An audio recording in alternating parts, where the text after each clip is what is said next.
hypersomnolence is probably underdiagnosed and under-recognized in the pediatric population.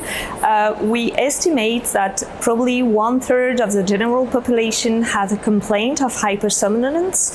So when I say hypersomnolence, it encompasses excessive daytime sleepiness and also long sleep time and also inertia, which is a difficulty to wake up in the morning. And so in childhood, we don't have so many studies of prevalence, but we can estimate around 1/3 of general population with such complaint. And then when you go to diagnostic criteria and disease,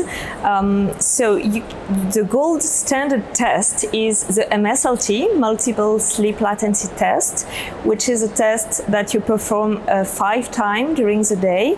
So the patients are asked to try to fall asleep, and then you calculate the mean sleep latency and also the occurrence of REM sleep, which is abnormal and that you can see in narcolepsy. And so the big challenge in the childhood population is that we know that there is a huge age effect on MSLT, but the interpretation of the test does not depend on the age. So far in the classification of sleep disorder, the 3rd classification recently updated, it relies heavily on MSLT results, but there is no age effect in the classification.